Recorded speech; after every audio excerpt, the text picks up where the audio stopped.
breaking news and trending talk with Mike and McCarty. Mornings on 101.7 FM and 710 KEEL.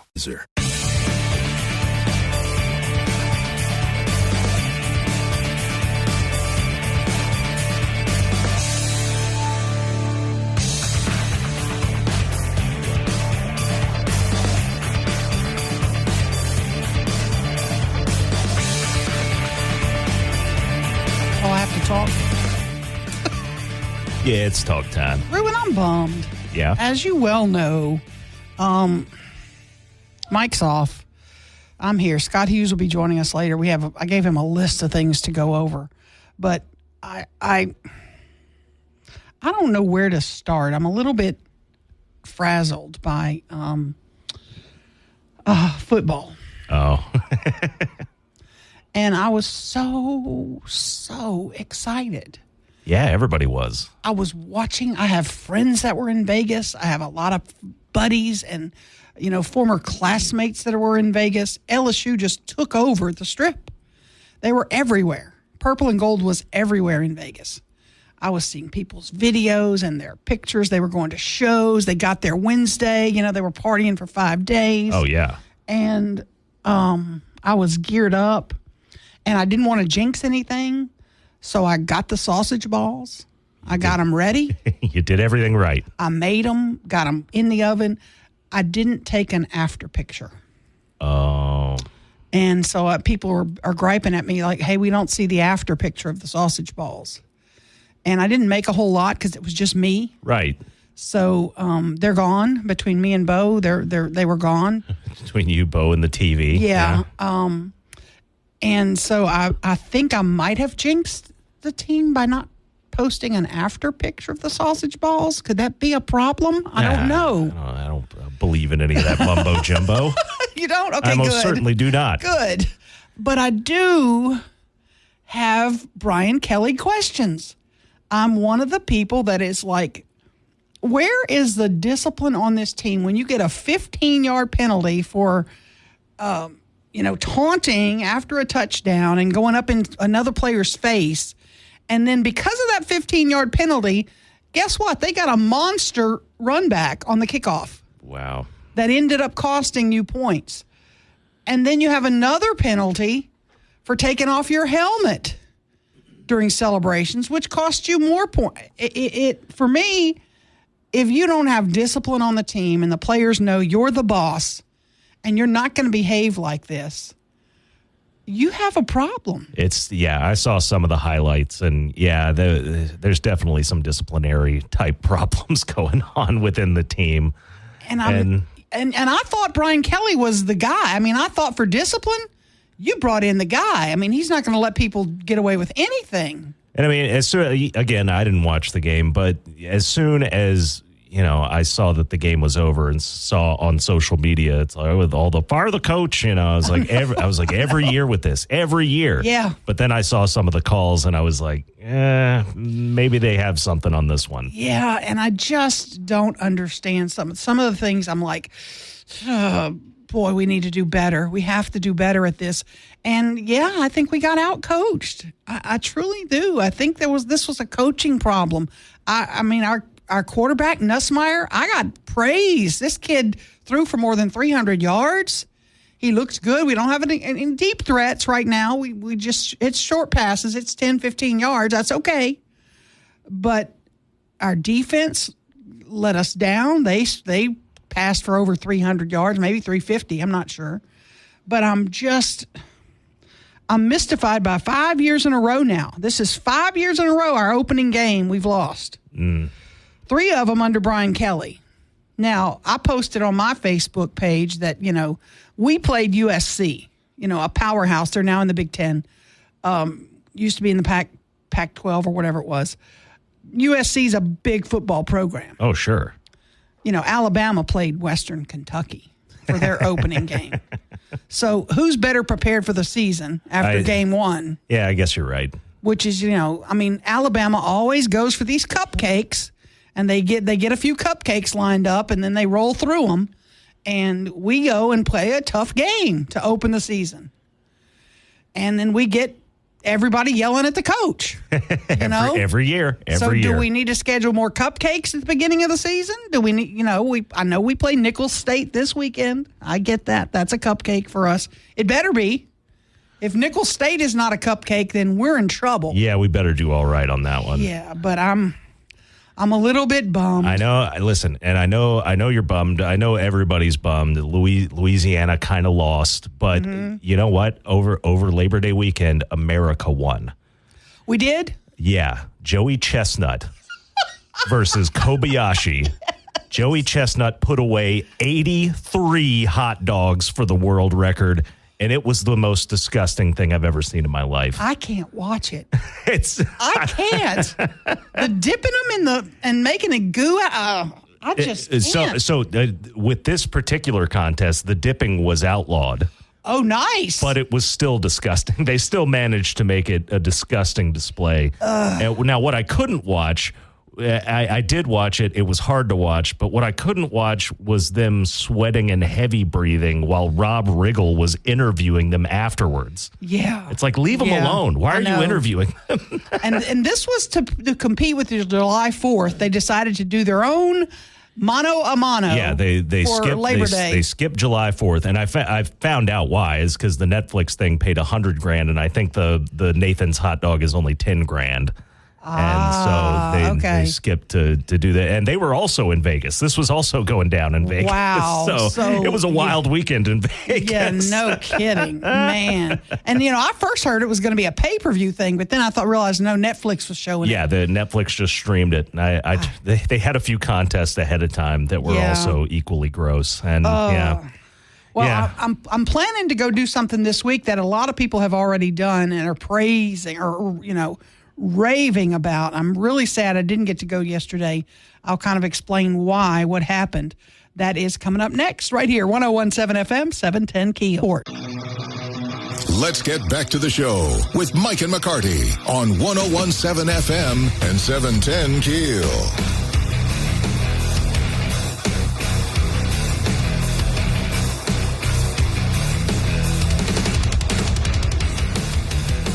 I'm a little bit bummed because my Facebook feed got blasted with, filled up with, of course, LSU stuff, but people that went to see the new movie that opened this weekend, Reagan.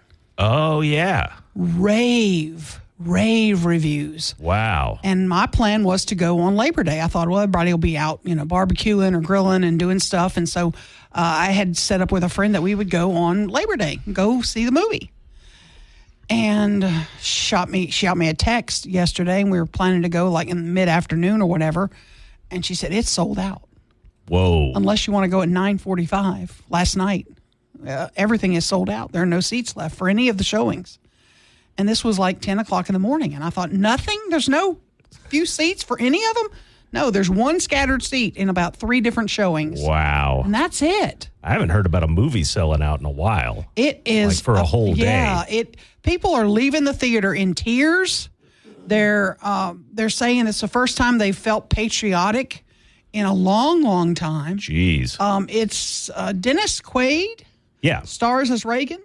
Penelope Ann Miller is Nancy Reagan. You've got Scott Stapp.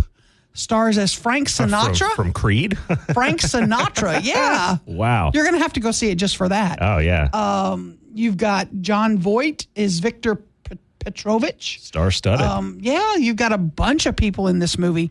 And it makes you feel good about being an American. And it's of course, Ronald Reagan was such an iconic president. I mean, so many things that he did changed the face of history, really. I mean, truth be known, whether you liked him or not. But people are leaving the theater crying. Wow. And, I like when a movie moves you to such emotion. And I'm sad that I didn't get to go. And I'm hoping that I'll get to go, one day this week. I may sneak away and just go catch it early in the, before lunchtime, before a crowd. Just go after the show, definitely. Yeah, because the evening showings are going to be sold out, I'm sure. It's getting rave reviews across the country. Now, is it Reagan's whole life or is it just the presidency?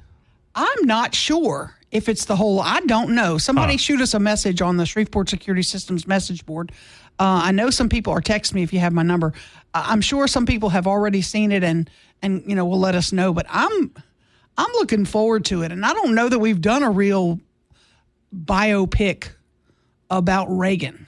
Yeah, I don't know that one's been done. Don't get me wrong. I'm interested in the presidency, but I kind of want to know the behind the scenes of the Hollywood days too. Oh, you're right. Yeah, you're right, because that was a big part of his life. A huge part of his life. Absolutely. Yeah. Before he became governor of California, he was the first real celebrity president, wouldn't you think? Maybe maybe Kennedy. You would say Kennedy wasn't in movies. He wasn't an actor he was a politician. So I guess it was Reagan. Reagan was the guy. Yeah, he was stepped across the aisle to become a movie star president, and I think did it successfully. I don't know that it can be done successfully anymore. I'm not sure, but I'm looking forward to seeing it. I want to watch it, and hopefully I want to feel that. I want to feel that love of country and all that. It's so missing right now. It's so missing. And I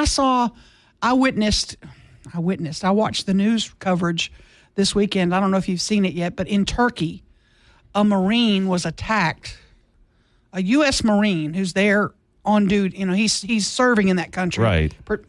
Protecting.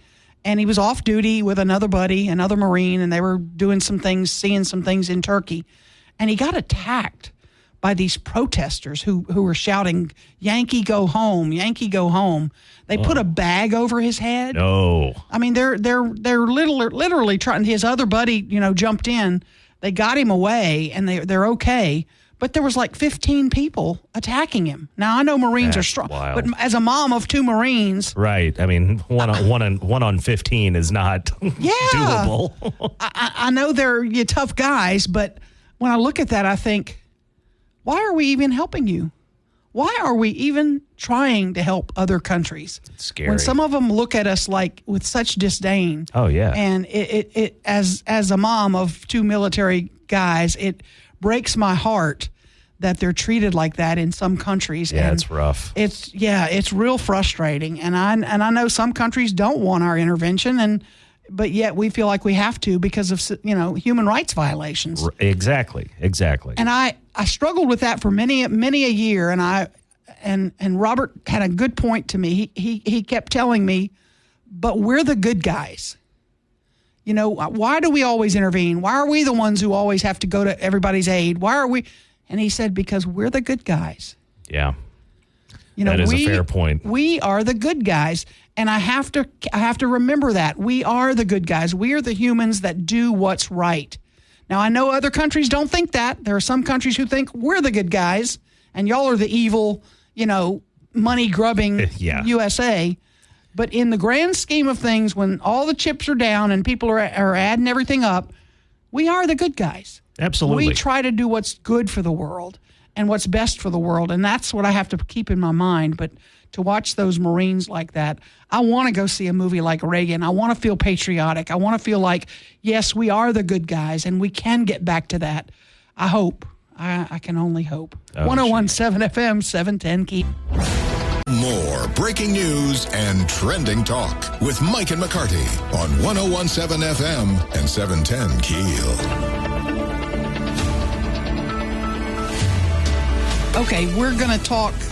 Scott Hughes will be here in just a second, and I want to talk about Fairgrounds Field and group that's been trying to save it, and the mayor who says it's now beyond repair, and we're going to demo it. I want to talk about that when we get back. 101.7 FM and 710 KEEL. 4. Stories of the day with Mike and McCarty on 101.7 FM and 710 KEEL.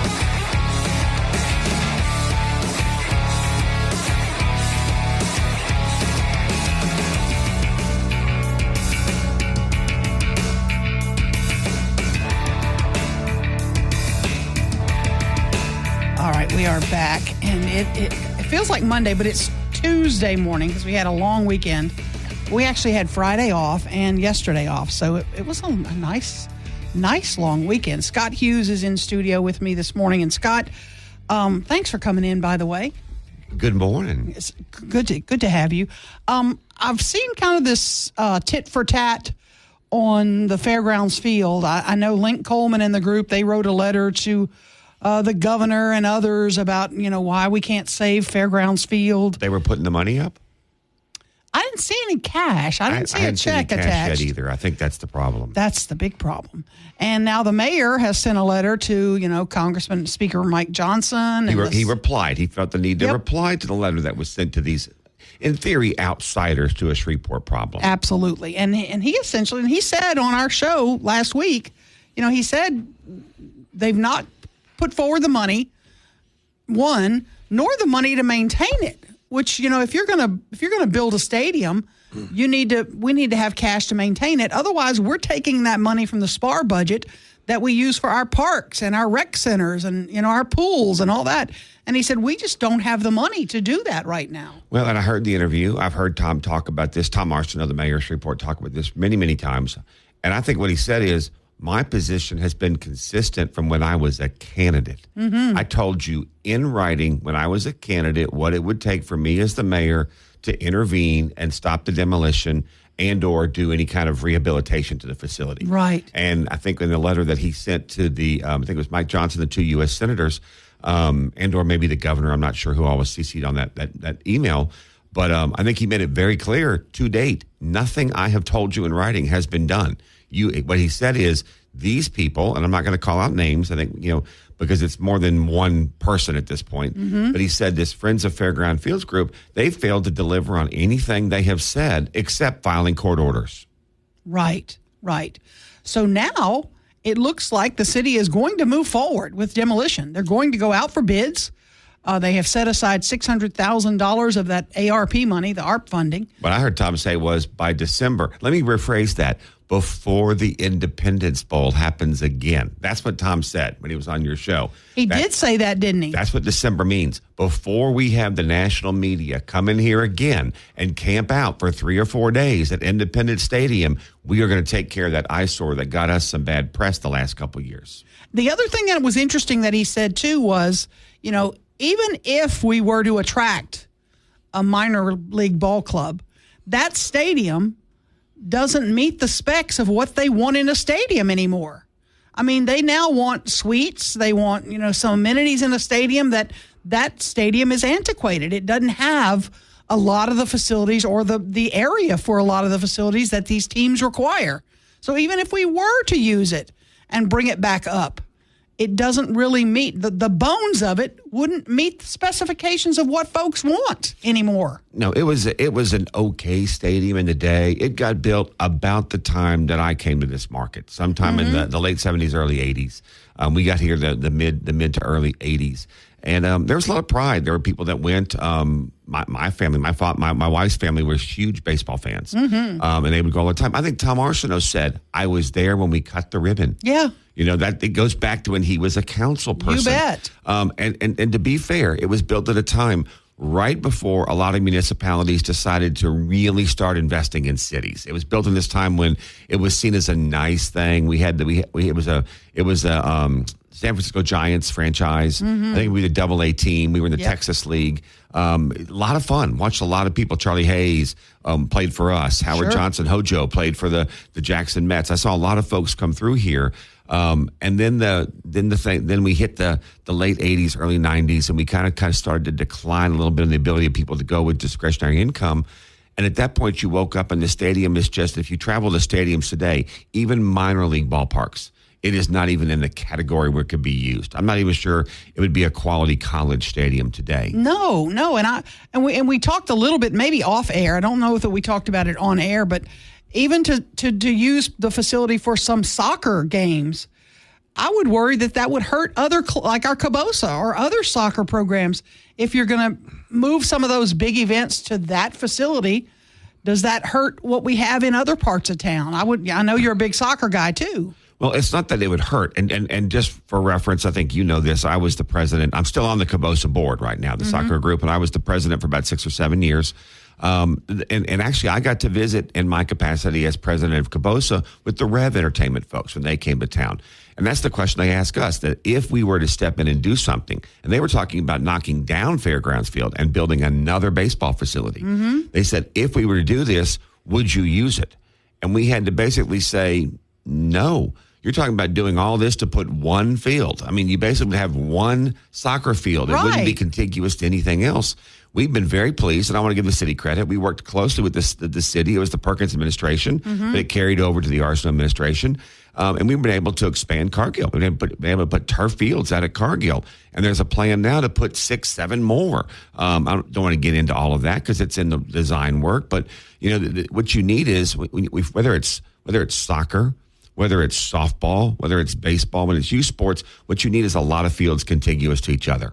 That people don't understand. That brings in these state events, these regional events where you have multiple teams that come. I spent many a day in Plano, in Memphis, and I know you too, at soccer tournaments that we couldn't host here because we didn't have a capacity for those big events. Memphis has 2 significant facilities, not necessarily better than Cargill. Dallas has about 12. Dallas has put some major money, and now even the pro teams, BBV, and some of the pro teams are coming in and building complexes in Dallas for their leagues. And so they can't build soccer fast enough over in the Dallas area.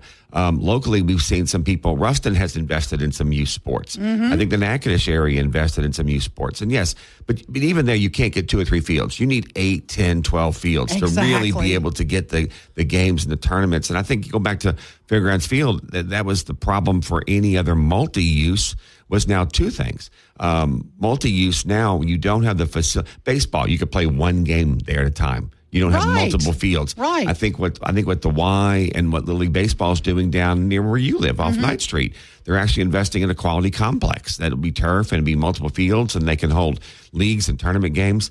And so you get back to, you'd be building it for one-offs, as I like to say. Right. Maybe a college team could play there, but we don't have many in town anymore. Centenary's got their own field. I don't know if they would play there. Most of the high schools, that was one of the routes they went. Would Cattle schools step up? Do we have high school teams? Well, that's a pretty expensive endeavor for Cattle Parish schools to keep so high school kids can have a field to play on.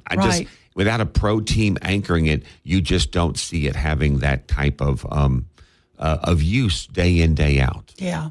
So the wrecking ball will come in. We'll get bids.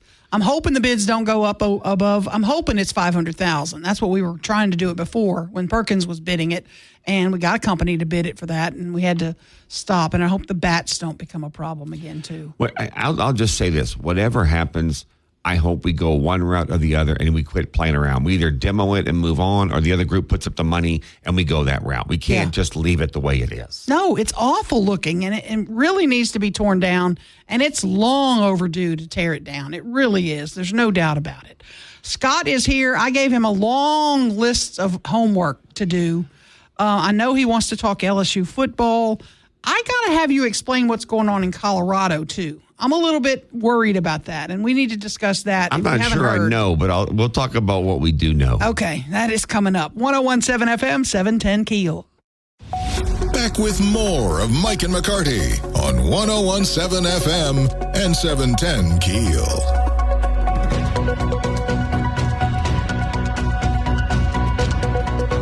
All right, football real quick. American football. Because, I'll do either one. Yeah, I know. Me too. Absolutely.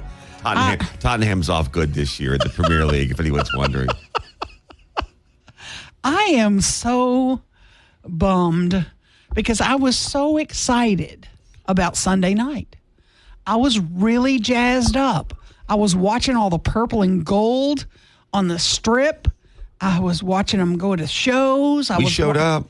We showed up. We owned Vegas. Big time. We owned Vegas. We had one thing left to do. I think we sold out the beer. I'm not sure. I need to check with the stadium folks. I heard it was an 80-20 split, fans in the stadium. Yeah. LSU side. It didn't sound like that toward the end there. It sure didn't. What went wrong? If you had to pinpoint something, I know you're a big time LSU fan, a watcher of football. 3 things. And to be fair, number one, USC made some plays. I think as an LSU fan, you have to look back at the game, and there are some moments when you have to go, the other team made some plays. There was a catch in the first half, which may or may not have been a real catch. I don't know, but it didn't get overturned. Unbelievable catch. The guy goes up, catches it one hand, give him the catch. And then down the stretch, USC made the plays. They found the open receiver. The kid caught the ball. And so that's number one. Number two, because it's a continuation of the kid caught the ball and made the play, LSU made some stupid plays. Yeah. Almost every time we had success, we shot ourselves in the foot. We celebrated in the end zone. We took a helmet off. You haven't taken a helmet off in 12 years of playing football. You played peewee football. You never took the helmet off. You played middle school football, high school football. You've never taken the helmet off. My wife and I were watching the game, and I kept saying, this is the impact of NIL money. These kids want to do things to get themselves the clicks. And so twice that killed us. Yes. We score, and that penalty ends up being kicking from the 20. Right. And by the way, USC has the best return man in the country. We apparently have the best kicker for making tackles in the country, or they would have had another touchdown. Yeah. And then we do it again, another penalty there, and then that last penalty, even though it was getting close at the end, and it was clearly targeting. There was nothing wrong with that targeting call. And so the penalties just killed us, and they're stupid penalties. And then number three, and I'll put this one back on the coaching staff, is we played not to lose, not to win. I think a lot of people have said that. Nussmeier and number two, I'm still learning a lot of their names. I'm not the off-season guy that grinds everything. They were on fire the first half. There's nothing the kid couldn't catch. And then we get really conservative the second half. And at one point, we get the ball back. We have a 4-point lead with 8 minutes to play. That's the time that good teams go down the field, they grind the clock, they get some points on the board, and the game's either over or you're playing from the lead. Yes. And we 3-and-outed, even at the 2-minute warning, if you want to get into real football, even at the 2-minute warning, we're down close to the goal line there at the end. And when everybody would have said, come out and run the football, start the clock, they only have one timeout left. We could have taken a minute and a half off the clock at minimum, and we threw the ball twice, 2 incompletions. We take 3 points. We give them enough time to come back and beat us. That's so true. I forgot about that. We could have run that clock way down. Now, granted, in the coach's favor, and so I'm going to speak against myself because you're going to say, well, Scott, that was an aggressive play. That was an aggressive play at the wrong time. When you get the 2-minute warning and they have one timeout and you're at the 6-yard line or wherever we were, you've got to start the clock. You've got to take away the biggest resource they have, which is time. Now, if he catches that ball, it's a touchdown, we win the game. Right. But that was one of 2 bad passes Nussmeier threw all game. But I'll say this. Overall, this is going to sound funny. I think we looked better than we did last year. We were in that game to the end. Yes, definitely. More with Scott Hughes. Bo was happy, by the way, because the sausage balls were flying. They were flying. Yeah, they were. 101.7 FM, 710 KEEL.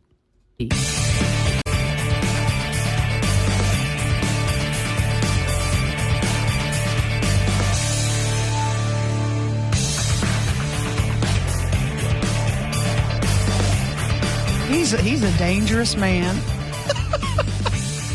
I'm back. Martindale is off. Scott Hughes, my good pal, is here. Thanks for coming in. Glad to be here. It's Tuesday. I can't believe it. I know. Monday on a Tuesday. Nice long weekend. I've been getting messages and texts about what is happening or allegedly happening in Aurora, Colorado could happen in any town, USA, and we better prepare for it. First off, Scott Hughes, explain what is allegedly happening in Aurora, Colorado. Well, the specific allegations are a Venezuelan gang has taken over apartment complexes in Aurora, Colorado. So let's start with that. There's a city councilman in Aurora that made that claim. The mayor has sort of apparently backed it up in a way and talks in the way he's talking. But if you do some research, the governor, the police department, the police chief, just about everybody else in Aurora goes, this is not true. There are no Venezuelan gangs who've taken over apartment complexes in Aurora. Now, they do have a few Venezuela gang members in Aurora, and they had an issue that apparently came up at a Target a week or two ago when the Venezuelan elections took place. If you've been following geopolitics, there's a very contested election. It looks like that the current president cheated and lied that he won by a huge margin. It wasn't even close. Right. And so there are some Venezuelans in Aurora that got together in a Target parking lot to protest/celebrate, depending on which side you were on. And then that did result in a shooting incident by a potential Venezuela gang member. So those seem to be the facts. And so now you have a lot of people who are reacting to these media reports of a Venezuela gang taking over apartment complexes.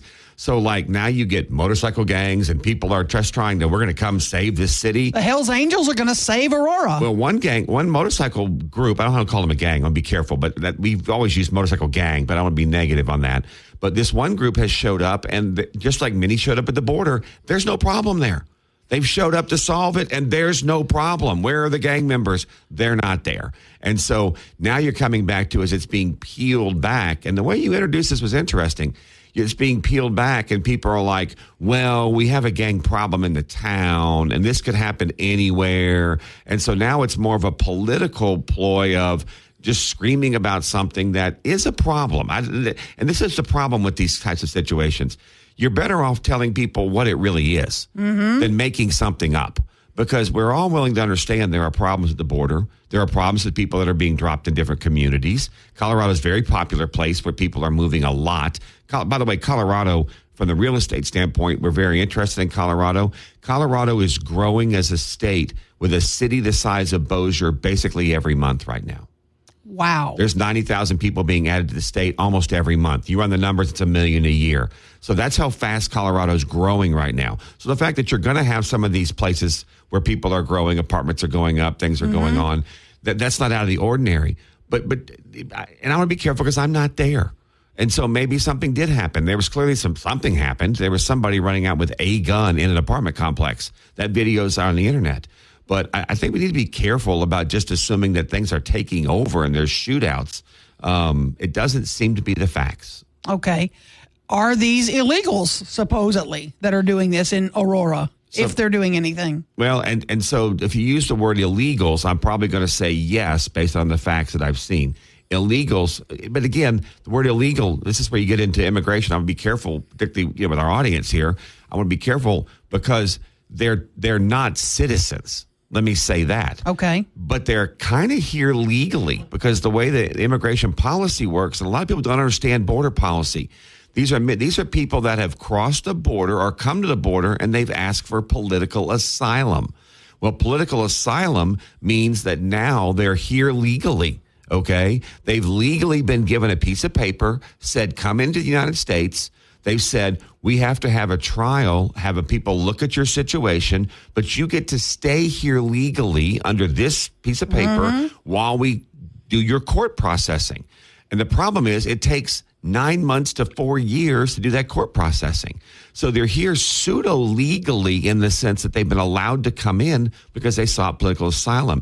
They're not legal citizens, if that makes any weird sense. And this is where some of that border policy gets fought by the two different parties because, this is what that Oklahoma senator was trying to fix when he put the bill out, is that what we need is judges and guards and places to put these people. Otherwise, the Constitution says you got to give them a piece of paper and let them stay here legally, air quotes. Although the term illegal, they're not here as legal citizens. And we remember, political asylum, we all remember, many, many years ago when athletes would come here for Olympic Games or for competitions and then would seek political asylum. I mean, we've heard about it in that sense going back years when they would want to flee their country. Correct. One of the big reasons. But now it's millions of people are asking for it. One of the reasons that some countries wouldn't send their teams here because their athletes would defect when they were here or in West Germany or certain places. And one of the most famous cases actually was when Clinton was president, the little boy from Cuba. Remember, Elio Gonzalez, and there was a raid, and the whole deal with him, and the situation along the southern border, the Texas-Mexico border, the Nevada-Texas or Arizona-Texas border, Mexico border. Everyone looks at that, and you have the same thing in Cuba with the Cubans coming into Florida. And if they get to the dry sand, if you get out of the water into the dry sand, the beach, they're here. And now that was the situation then. And so we have this same problem. Technically, it's the Canadian border, but no one's really crossing that yet, Right. And so, but the situation in Colorado, I think what we've got is clearly there are elements of a Venezuelan gang. The police have even acknowledged we've got some gang members. We arrested one a couple weeks ago, but I don't think we have a gang like we're thinking Escape from New York that's captured they're not holed up in an apartment complex holding people hostage. Okay. We'll talk more about it throughout the morning. When we come back, I want to talk about what the heck happened in Minden? Such Tragic. a tragic story. We will talk more about that when we get back. 101.7 FM, 710 KEEL. Let's get back to the show with Mike and McCarty on 101.7 FM and 710 KEEL. This is a struggle for me to even put my brain around what happened in Minden, where you have a 10-year-old accused in a horrific double murder. That seems to be the facts of the case. And the police chief is saying that it wasn't an accidental shooting because the victims were shot multiple times. It wasn't just one shot each and they're dead. It was multiple times. Where former Minden councilman Joe Cornelius, who's 82, and his daughter, 31-year-old Keisha Miles, were killed. A 10-year-old in the home has confessed. Yeah, I showed up in Minden on Sunday to hang out with my parents and grandparents, and my mom's door was locked, which is never happens. They've lived in Minden their whole lives. I pull up and I walk right in the house. Well, she had the door locked because she had heard about the double homicide, and they didn't know if there were killers on the loose. They didn't know anything like that. And then I found out that it was Mr. Joe Cornelius, who he was my ice cream man growing up. He was the Minden ice cream. I grew up with that guy selling me ice cream. Oh, it's such a tragedy. Just blew my mind. What do you know about the case, Scott? What do we know? From the, and I'm going to say facts that I've been able to put together from other reporting, and some kudos to KSLA and some others who've done some real good reporting on this and listening to the police chief talk. What we do know is that there were 2 people dead. We know it took place early on a Sunday morning. Apparently, this shooting takes place. There's a church right across the street. That church ends up canceling its church services that morning. So there were a lot of witnesses and people that heard the gunshots and things that took place. The police come, and what seems to have happened, apparently from sources, is that this child, a 10-year-old, apparently he may have been charging video game charges on Mr. Cornelius's credit card. And I think Mr. Cornelius would be the grandfather, step-grandfather. I'm not sure the exact relationship here. He apparently confronts the child with those charges, and there were people that may have heard yelling going on. And then Mr. Cornelius, I think also at one point, maybe a reserve deputy, have had law enforcement type experience. Yes. So there's guns in the house. He's always had guns in the house. And the child goes and allegedly gets one of these guns and clearly shoots and kills the other 2, according to all reports. And that's why I think the police keep saying there is no ambiguity about what took place. And then later, the child actually comes with someone else and turns themselves in. And is according to police reports. And it's a tough situation, and it's also dealing with a minor. And without getting into any other details that are out there, it's going to be a very difficult thing. And Ruben, you're from Minden. I've done some work in Minden. I helped build the schools in Minden years ago. I know the community very, very well. A double murder in Minden would be the equivalent of a Venezuela gang taking over an apartment complex in Aurora. It's just shocking. It's a town that does have very little crime. Everyone knows everybody. It's Mayberry to a degree. Definitely. And you may not get a murder or 2 in a decade in Minden. It's been a long, long time since something like that has happened. And, and for somebody like, Mr. Joe Cornelius, he took over as mayor when Bill Robertson died. Yes. He was on the council. He was a deputy with the Webster Parish Sheriff's Office. He pulled me over for running a stop sign one time. He was all over that city. He was a big face in that city, and to have him gone in such a tragic way is crazy to me. And the other thing is prosecuting a 10-year-old. Yeah. I don't know that you can prosecute a 10-year-old under Louisiana law. I thought you had to be 12. I don't think that you're going to prosecute this child. And again, without getting into a lot of details, it is a child. I think prosecution in this case is going to be very difficult. This is going to be a very bad domestic issue. That's just going to be a scar on the Minden community, and it's going to be very difficult. It really is. It's such a tragedy. And I know there were other people in the home at the time, I'm sure. And the neighbors there was at least one other child, as some reports have said. Oh, just such a horrific story. And I struggle with it a lot. I really do. And when I heard that it was a 10-year-old, I just couldn't wrap my brain around it. I thought, good God, what happened? I think the biggest takeaway today is that just the conflict resolution skills that a lot of our, not all of us, but as a community we have, but especially our kids. And you look at this as a child that, if he's 10 years old, that means it's a child that really grew up in the COVID era, that it really had that lack of socialization. Oh, yeah. You could argue for the number of years, and there may be some other issues here, but just, we've got to find better ways than to pull out guns and solve problems like that. Yeah. Absolutely terrifying. Keep the guns safely away from children. Absolutely. And locked up in your home. That's the other. I want to be careful with Second Amendment this morning. We've already touched other things, but that's the other big takeaway that if you are a gun person, and there's nothing wrong with having guns, Mr. Cornelius apparently had them his entire life. Right. You really need to be responsible with your guns. They should not be accessible to kids. Yeah, absolutely. When we come back, there's a feud going on in the broadcasting world that made so many people angry today that they still have steam coming out of their ears. We're going to talk about the House of Mouse. Yeah, we're going to talk about that when we get back. 101.7 FM, 710 KEEL. Now more breaking news and trending talk with Mike and McCarty on 101.7 FM and 710 KEEL.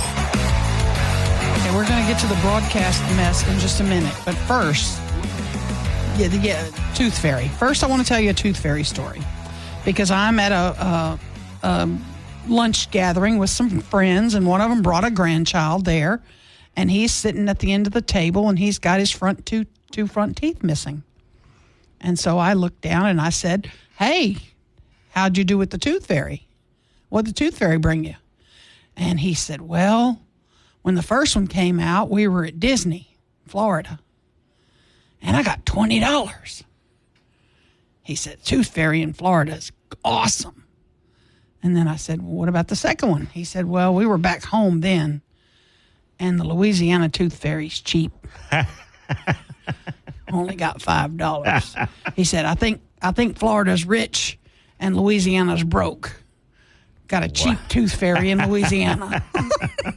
Kid's got a future in economics. Yes, he does. The Tooth Fairy's broke in Louisiana. Tooth Fairy's broke in Louisiana. No.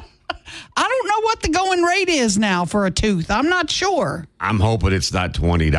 Yeah, $20 seems a lot. It was like when I first started losing teeth, I believe it involved coins. Yes, it was coins. With my kids, it was dollars, or there may have been a $5 at one point. Maybe. So that Louisiana Tooth Fairy was still around when I was. Yeah, I got $5 for my very last tooth. Okay. Yeah. $20 for a tooth. That's nice. That Florida Tooth Fairy is rolling. That's a baller fairy. Oh, man. $20. Yeah, that's nice. That fairy hit the Mega Millions. Yeah, no kidding. Well, if he was at Disney, it must have been Tinkerbell, obviously. Had to be. Yeah. It had to be. And that 20 didn't last long at Disney. Oh, No. I bet it didn't. I bet Disney got every dime of it back. Turkey leg and a Coke, and he's broke again. When we come back, speaking of Disney, oh, man, what a feud. We'll talk about that next. 101.7 FM, 710 KEEL. Back with Mike and McCarty on 101.7 FM and 710 KEEL.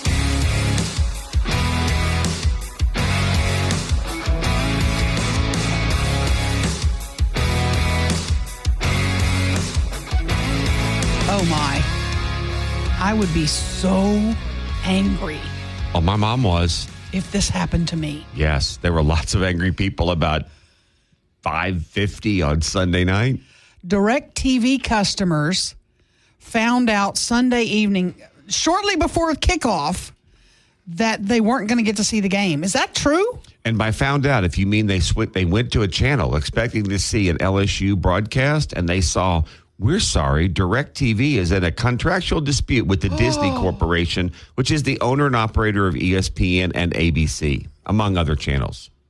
So 11 million DirecTV customers couldn't watch the LSU-USC game. Or, if to be fair, there was a tennis tournament, a golf tournament. There were a lot of other sporting events, which is primarily what they were looking for at that time, coming out of the content provider, which is effectively Disney, who owns ESPN and ABC now. Mm-hmm. And so they have been in a dispute for a number of months, with Disney putting a price out saying, DirecTV, if you want to keep these channels in your service, this is what it's going to cost you. Sign the contract. And DirecTV has refused to sign, and Disney at about 10 minutes before 6 on Sunday pulled it. The opening weekend of college football. 10 minutes before kickoff? Correct. They'd been working all day. You'd seen the other games. You'd seen Ohio State or whoever else played earlier in the day on ABC. You saw those games, the Florida-Miami game. They were all broadcast. But if you went in for 6 o'clock for the LSU game out east with Southern Cal, it was gone. Now, local people will know Fox has had this problem with DirecTV. DirecTV and Fox has fought for a year and a half. The last 2 World Series, the Super Bowl, you couldn't watch that if you were a DirecTV customer. And that fight, I think, is still ongoing. So there's an issue with DirecTV, who is as you and I were talking off air, DirecTV is a distributor. So they are trying to buy this service to then resell it to their customers on their system, DirecTV. So in theory, if they get an increase, they're going to just pass it on to their customers. Fox and now Disney are the content providers. They own the channels. They're producing the content. And they've said, this is what our product is worth, and this is what you're going to pay for it. Have they gone up considerably on their prices? I don't know the numbers. They weren't shared with me at 10 till 6 on Sunday.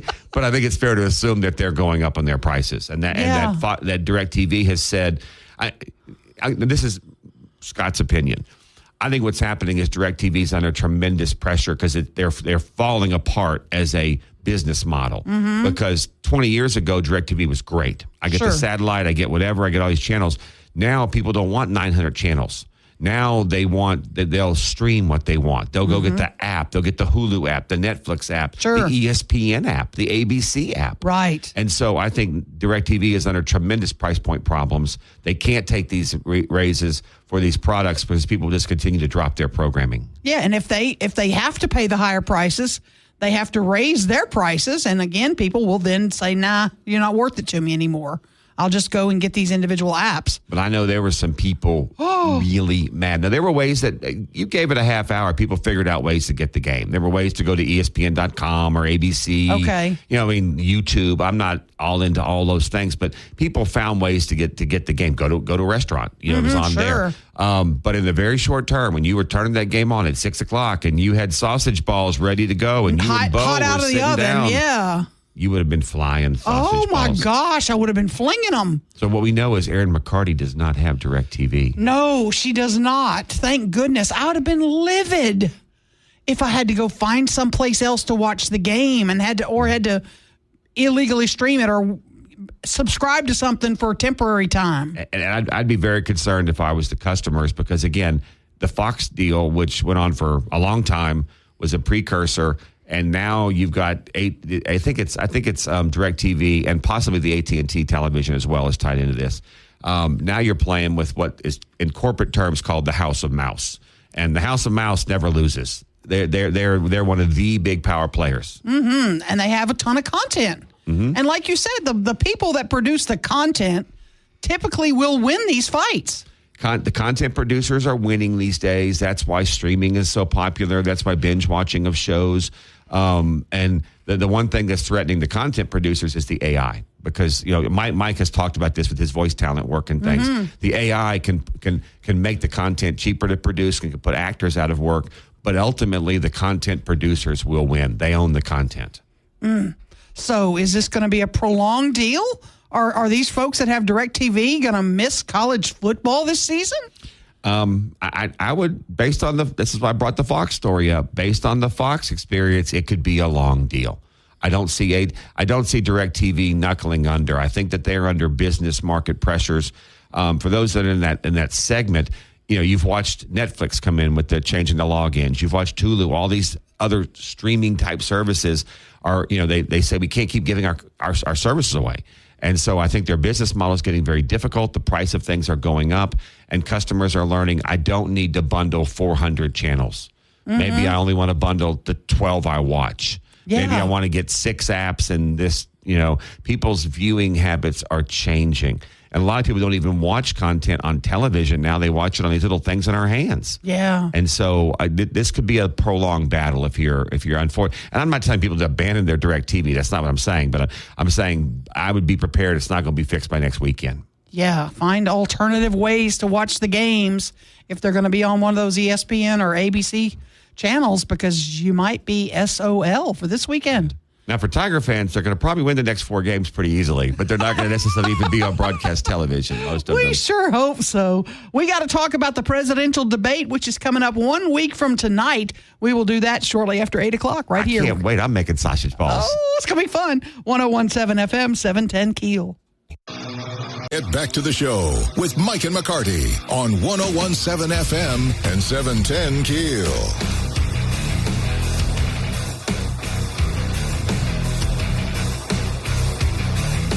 Okay, I have really kind of gone crazy, so I'm just going to lay it all out there. Aaron's been over there shopping all morning. Mega Millions, $681 million tonight. Oh, dear God. My realtor friends of the Gulf Coast are just getting blown up. No, they are. The lump sum is $336 million. It's a lot. And you've got to take about a third off of that for taxes. So you're going to get about $235 million. Walk away. Why have you done the math? Why have I done the math? Why has anyone not done the math? Because most people don't think they're going to win, so they just call it a $1 billion pot, and I'm going to win. Only you are actually trying to figure out how much you could spend of money you're not going to win. The second it gets into the 200 million range, she's paying very close attention. All in. I'm all in. I mean, I have my ticket. I'm going by the store on the way home to buy my ticket. The same ticket I bought over and over and over again. The one that's lost consistently every time. Yeah, which one day will win, which could be tonight. This could be my night. And I had friends literally tell me they're going to go back to work tomorrow if they win. Oh, I'm going to stay working. What? You know, Ruben and I now know your numbers, and we have 10 other people buy that same number. Just on the off chance you do win. That you're only going to get 1/10 of what you think you're going to get. Yeah. Man. Ruben, we shouldn't have told her that, shouldn't we? No, that's a secret, man. Really, really bad. But I love my job, and I posted online that, I would love to keep working. What I don't love about my job is that 3:30 alarm. It's rough. Could we It's a little rough. Could we do a morning show at about 9:30 or 10 o'clock? That's not really. That's more middays. Could we push it back? You're creeping into middays here. Because I'm just not happy about 3:30 waking up every day. Maybe we do a morning show the next day later. I don't know. We'll figure something out. But once you got the money, you can bankroll whatever you want. Whatever I want to do, Yeah. I could say, hey, our morning show on KEEL is now going to start at 10 a.m. The key is move to Europe, do the show in the afternoon in Europe, but live here in the Shreveport Bossier Market. Oh, The brains on this guy. Brilliant idea. So I'm sitting in Paris on my balcony overlooking the Eiffel Tower doing my Shreveport radio show at 2 in the afternoon, and it's really 6 in the morning here. You've been looking at the wrong real estate, my friend. No kidding. Wow. And you know what I found? I'm nuts. I looked for properties in Louisiana that were selling for over $10 million, and I thought, do we have anything in Louisiana? So I did a search, show me anything over $10 million. There he is. I found one property. It's a penthouse in New Orleans that's like 5,000 square feet. It's on the top floor of one of those big... Top of one of the old bank buildings. Mm-hmm. Yes, I actually think Benson owned that for a while. I think you're right. That was his penthouse. It's $17 million. It overlooks the French Quarter, the river, Canal Street. You can see it all. Has its own elevator. Oh, yeah. It's absolutely gorgeous. When we come back, we'll talk debate. What are we watching for a week from tonight? What are we expecting? That is coming up right here, 101.7 FM, 710 KEEL.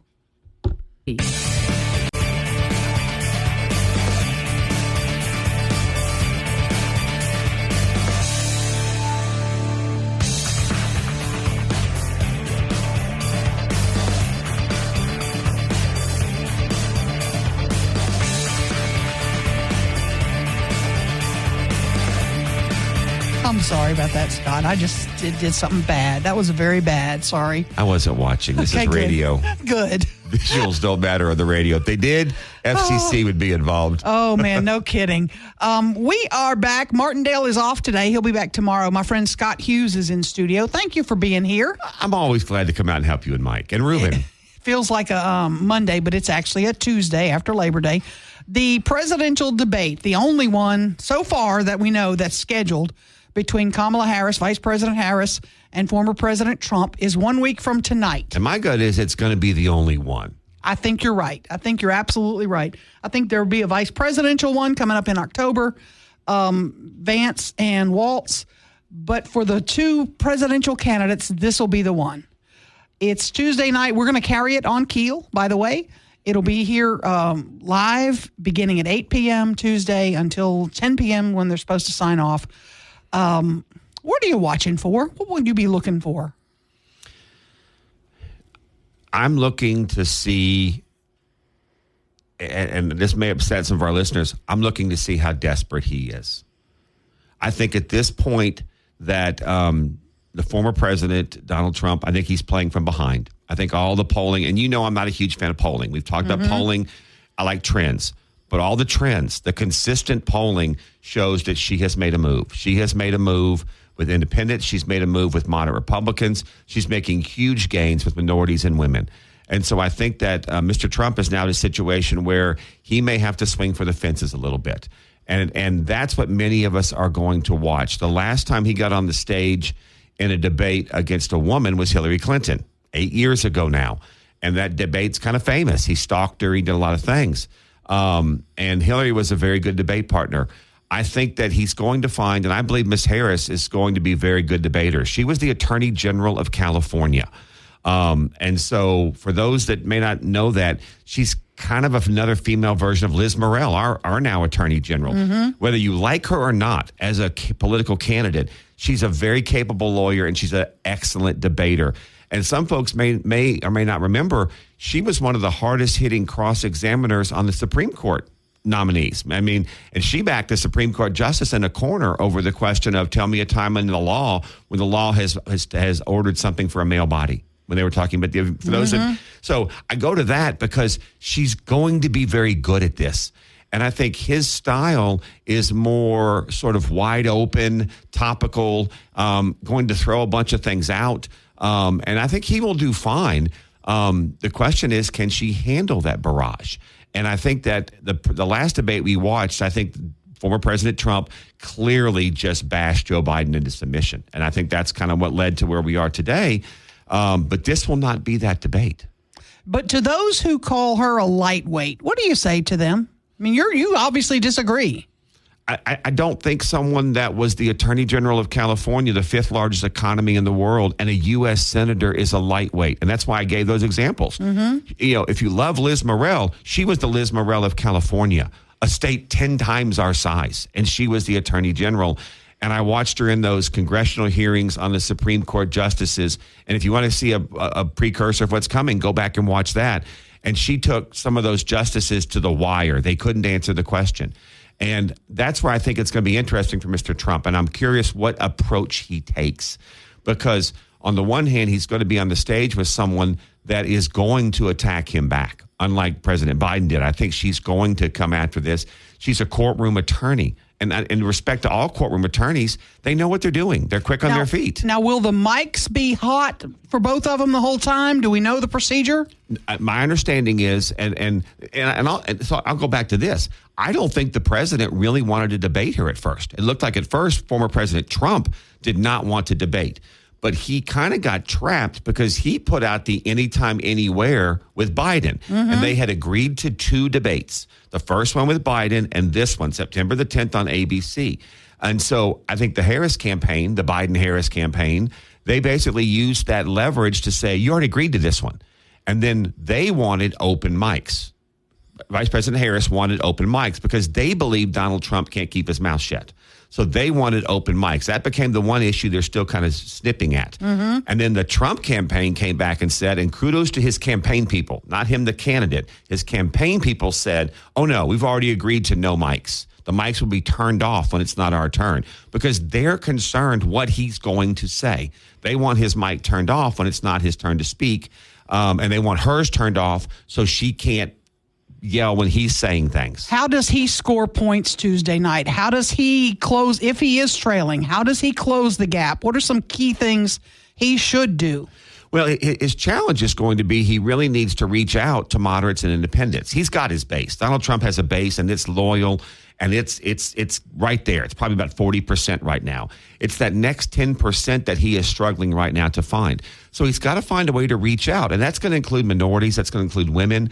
I think one way he does it is he needs to stay on the issues he wins on. Right now, all the polling shows he wins on economy. He wins on immigration/safety, the Aurora, Colorado issue we talked earlier about. That's where he's strongest on those issues. When he wanders into other issues, he runs into trouble, whether it's foreign policy, whether it's women's issues, whether it's grievances. That's where he tends to go, and that loses him voters. If he can stay strong on economy and strong on, I'll just go safety now because immigration becomes a little nebulous, that's where he wins. She's going to win when she gets the issue onto other things, like foreign policy, like women's issues. Those are where the polling shows that she's winning. You think she's winning in foreign policy, really? I think she is to a degree.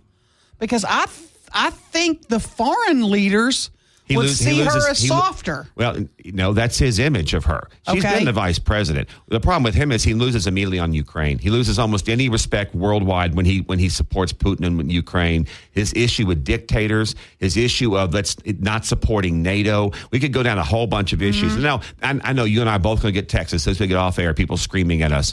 But you're asking me as a political analyst. That's the issue. When people step back and look at these two, he is not seen as a credible foreign national leader. And like right now in Israel, if you've been following that Israel, he's been on the side of Netanyahu, which I'm not saying that's our traditional position necessarily, but now you've got strikes in Israel going on. That Netanyahu's government may be falling as we speak this week.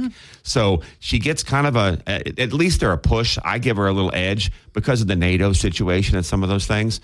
But most Americans don't vote on foreign policy. Most Americans vote on pocketbook issues, and that's where the former president does have a distinct advantage. That's the area if he hones in on, and he's been trying to hang the Biden administration on her, Biden economics on her. That's where he's going to be strongest. But the biggest challenge I think that former President Trump has is, can he stay on policy, and not into the grievances? And she's going to try to get him triggered and get him angry, and that's where she can win. In our last minute or so, we still have, in this building, I could point to 10 or 12 people who may not even vote because they don't feel confident with either one, but yet they're not going to watch Tuesday. When will the general public start really caring? The general public doesn't care. And to be honest, and I told somebody at church Sunday this, if you live in Louisiana, Texas, Arkansas, Mississippi, don't get your neighbors mad. This is not a topic to get upset over the Thanksgiving table ad or whatever, but that's after the election. But you know the saying, because those states are red states. Regardless what happens on this debate, regardless whatever yard sign you put up, Donald Trump's going to win our electoral votes. The same in Texas, Arkansas, Mississippi. This is really only an election in 7 states. Now, before Biden got out, it was down to about 2 states. You know, that he had a change. Now the map is a little wider. So in places like Georgia, North Carolina, Wisconsin, Michigan, Pennsylvania, Arizona, Nevada, those states it matters. The rest of us, we should take a deep breath. We should watch and know that our state, all of our electoral votes, all 8 are going to go to Donald Trump. Yeah. And so don't lose friendships over this in our state. And that's the other reason the average voter tunes out, because in 43 states, it does not really matter. We've already decided. We know how people are going to vote. Gotcha. More with Scott Hughes. We have a couple of topics I still want to talk about. I want to talk a little bit more about the LSU game. I also want to talk about the search for a new school superintendent in Caddo, which we haven't touched on. Those topics coming up before 9 right here, 101.7 FM, 710 KEEL. Now more breaking news and trending talk with Mike and McCarty on 101.7 FM and 710 KEEL.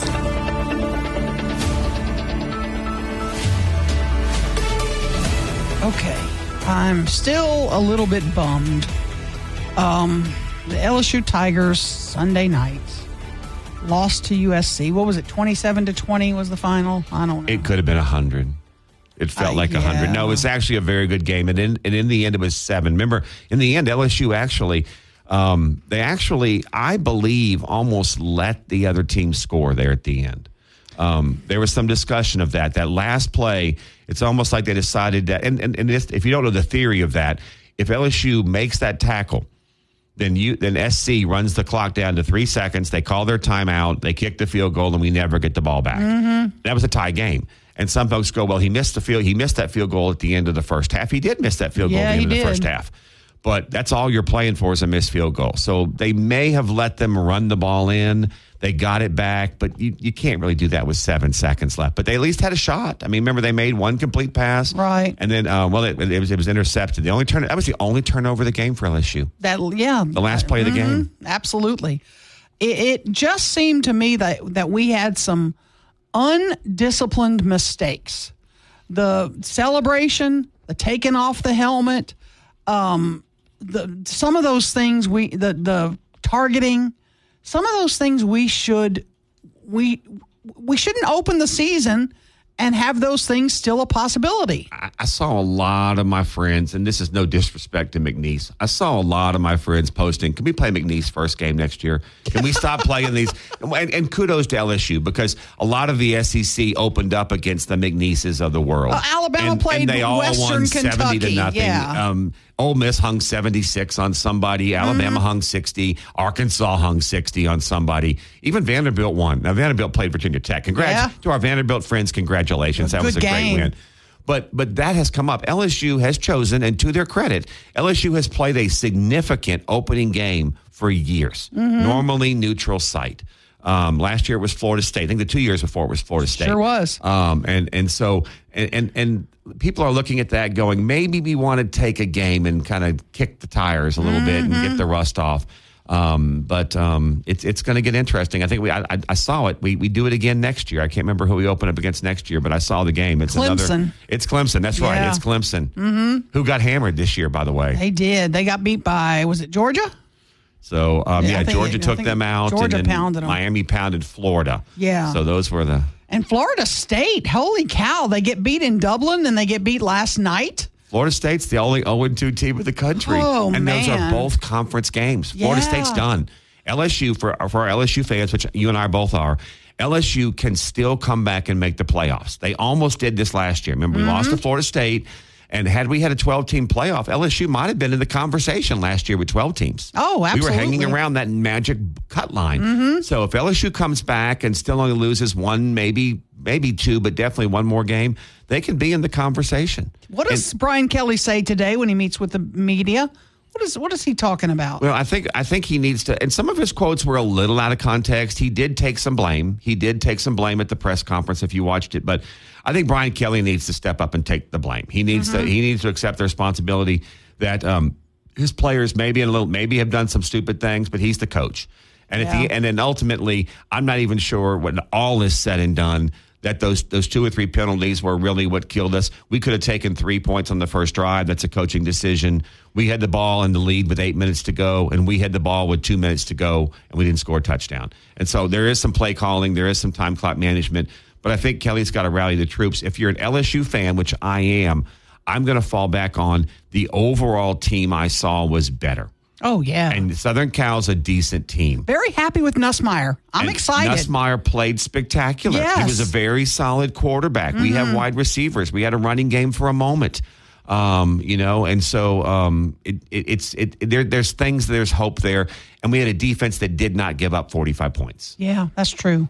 Somebody else who was very happy with the game was Bo, my dog. A lot of sausage balls hit the ground. Bo was very happy. They like seeing Herb Street's dog. They kept showing us Herb Street's dog, so Bo should be happy. He was very, very happy. Coming up in about 10 minutes, we'll talk about the search for a new superintendent in Caddo Parish. That is straight ahead, 101.7 FM, 710 KEEL.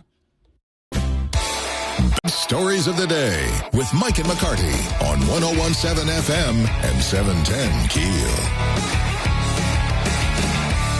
I'm a little bit bummed this morning that I didn't get to go watch the new movie Reagan.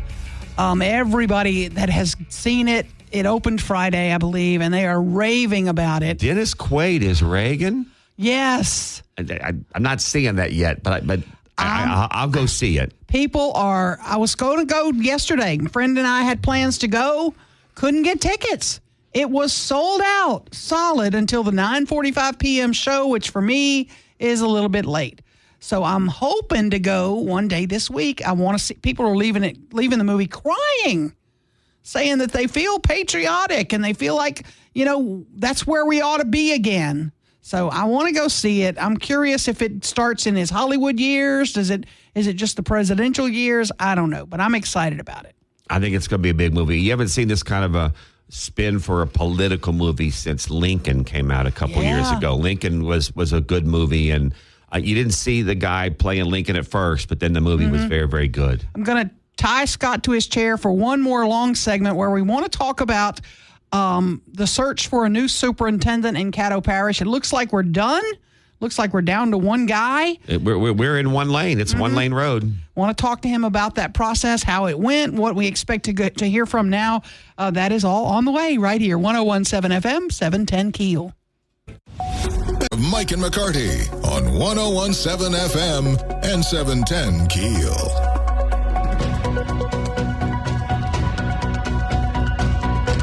Okay, back with Scott Hughes. Martindale is off. He'll be back tomorrow. Good. He needs to get back here. You have been a follower of education. You've been actively involved in education in this parish for many a year. People don't realize that. And you are watching kind of from the sidelines now with regard to the search. I don't comment much. For 10 years, I ran a nonprofit that specialized in education. And for the last 10 years, I've headed the Realtor Association. But yes, I have some strong credentials in education. I know the Caddo system very well.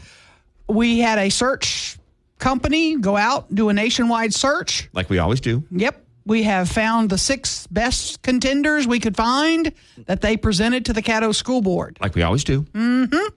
The Caddo School Board voted 7-5 to interview only one of them. Like they've never done. Record screech. Yep. That should get your attention right there. At least we've brought people in and interviewed and listened to them. Now, we've typically done that behind closed doors. They weren't going to do that this time. They're going to do the interviews out in the public. That was the plan. I think that, in fairness, I think the board did see resumes. The board did get summaries from their search firm, and I think the board saw some video interviews as well. I did. I don't know what all the board saw. They did, but there was a stated plan that they would bring some finalists in, and that the collective we would get to see these interviews. And that's where I think we've now hit this record screech that the vote was, well, let's just slow down. Let's just talk to one of them. This is the guy we want. This is the guy we like the best, and we're going to move forward. And that is Keith Burton, who is, an insider. He works for Caddo Parish. He has for, decades. Anyone that knows the Caddo system knows Mr. Burton. He was a classroom teacher. He was the first principal, I believe, at the new magnet that they opened up. I'm having a complete mind blank all of a sudden. And then he was the principal at South Highlands, and then he went on to be the principal at, I think he was the principal at Middle Magnet, if I remember correctly, for a brief moment, and then in the central office, where he's basically been the number 2 guy, the chief academic officer. Yeah, he is. We all have respect for him. It felt like in watching the meeting where they made that decision, it felt like the fix was in. That's how I felt watching it. Now, I've talked to several board members who say that's not the case. They hadn't discussed it ahead of time. They just took a vote to see where everybody stands, and lo and behold, it passed. Well, what I saw, and I was not at the meeting, but from watching from afar and doing a little research, they did take they took 2 votes, actually. The motion vote you're talking about passed, the 7-5 motion to only interview the top candidate. That was, the motion. They took a previous vote, which we would call a weighted ballot. Each school board member, there's 12 of them, each school board member ranked the 6 candidates, like on a 1 to 6. And it's a weighted ballot. And so when they took the net results of that, Mr. Burton was clearly far and away the first choice. The second tier was 30 points below him. Yep. So this wasn't even like this. There was a clear front runner. If this was a NASCAR race or a horse race, the horse was out by 12 lengths. The car was half a field against everybody else. Nobody was going to catch him. There was nobody even in the shadow. And so I think when the motion came to interview only the top candidate, which you see more and more, Baton Rouge has done that. Some Texas schools do it frequently. They haven't voted to hire Mr. Burton. They have voted to be the only interview. So clearly he has that inside track. If things go well, they're going to hire him. But the best comment I heard came on your show, actually, last week. And I'm going to give it credit because I had not realized this even with my experience. But Jackie Lansdale, the quote, union lady. And Jackie and I are friends. We've been friends for a long time. Even when I did K-12, we were very good friends on opposite sides. Jackie made an amazing comment. She goes, this was her 5th or 6th superintendent search that she has been through professionally. This is the first time Caddo has chosen the number 2 person. Every other time, Caddo went outside the district. And Jackie's 100% right. Even the hiring of Ollie Tyler, who was a, quote, insider. Ollie was working for the state when they brought her back. She was the assistant state superintendent. She'd been out of the system for a while, and she came back. Everybody else, Gorey, Dawkins, you can go on down the line, they all were external candidates. And there's an argument perhaps to be made. That didn't work so well. We're right back where we are. So in reality, there may be an insider. It may look like the game is fixed, but they also may be picking someone that knows the system and they've never tried that route before. Right. Just real clear, just got a text. The videos they showed to the board were not an interview. They were just a couple of questions that they addressed to show their interest in why Caddo. My question to you would be, if we have problems in Caddo, which we all know we do, does Keith Burton not bear some responsibility for that? That's what people that oppose his appointment will be saying.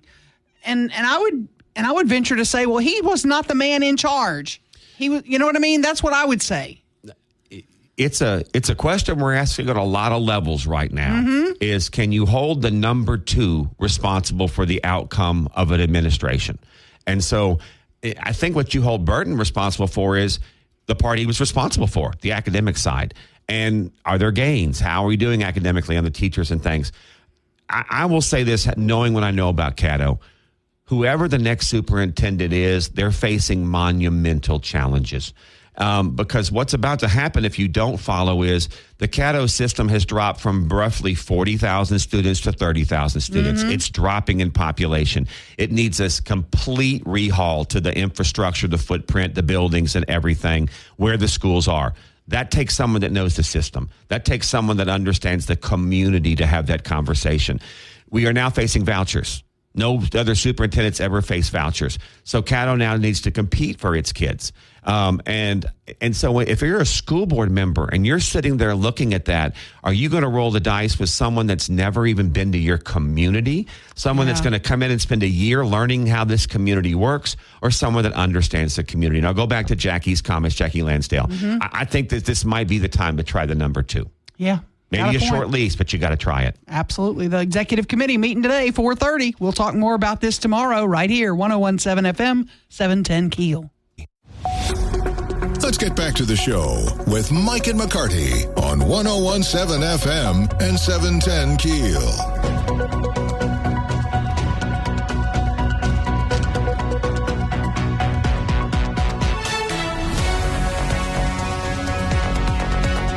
Okay, we're about to wrap up. Gosh, it's gone by kind of fast. Monday mornings fly by. This is Tuesday. Wow, it goes faster than I thought. Scott Hughes is in studio. By the way, thank you for coming in. Sure. Sorry I didn't get here till 6:30. I don't get up at 3:30 like you and Ruben. Yeah, that's okay. That's the thing that when I was talking to you earlier about the jackpot in the Mega Millions, I wouldn't mind keeping my job. I was at a party where a lot of my friends were saying, "Oh, I'd keep my job. I'd keep my job." I wouldn't mind keeping my job if I didn't have to wake up at 3:30 in the morning. I told you, move to Europe. Do the show live from Europe. I think he's Ruben brilliant. would go with you. Smart. Very smart. We could do the show from Paris Sure. at 2 in the afternoon in Paris. It's 6 o'clock here, right? Something like that. Yeah. That would be perfect. Coffee and croissants. Yes. Overlooking the Eiffel Tower. We could sit on a balcony and do the show. And with the pipe it in. How many public meetings do you actually go to these days? With the internet, with you do what you do. I watch it online. Yeah, I have can all your watch contacts. all the meetings that I want to watch. Now I'd have to be watching meetings at a weird time, but that's all right. I could watch them when I could watch them at my convenience. Well, but even the meetings, a 2 o'clock, 3 o'clock meeting here would be 10 o'clock. Your whole life would shift. Yeah. You wouldn't be a morning person. You'd be a night person. Or I could watch them a couple of hours before the show. Big delay. Absolutely. That would be ideal. We got to fix real quick in our last 3 minutes the DirecTV people who are irate that they didn't get to see the LSU football game. The customers of DirecTV. Did Disney really pull the plug on that like 15 minutes before the game? 10, 15 minutes before the game. Again, I have friends that had watched the ABC product because it's Disney, but Disney owns ESPN and ABC. Mm-hmm. So they had watched college football all day. They had watched the Florida-Miami game earlier that day. The day before, Saturday. Saturday, yes, Yeah. The day before. And this was Sunday. That is correct. But they had been watching programming, and around 15 minutes before the game, they pulled it. I think the House of Mouse did that for some impact as well. Oh yeah. They got the impact they wanted. They put the pressure on DirecTV. So do the DirecTV customers, do they get football back for this weekend, or do they have to go scramble? We mentioned earlier when we talked about this, the analogy would be the Fox deal. DirecTV got in a battle with Fox, and they went well over a year. I remember people missing the Super Bowl, missing the World Series. The Fox products, and for many people, that'd be Saints and Cowboys games as well. Mm-hmm. That battle was well over a year, maybe still ongoing. I'm not a DirecTV customer. So I think it's DirecTV's business model that is starting to hurt them, and people don't want 900 channels. Yeah. But these are 3 or 4 of the real important channels they do want. Right. One last thing before we wrap up the show and let you go. Centenary football is back. Centenary football this Saturday, right? My alma mater, yes. Centenary football is back. I was actually reading Bob Mann's book. He was the journalism emeritus professor for LSU, and I was reading the book about Huey Long and LSU football.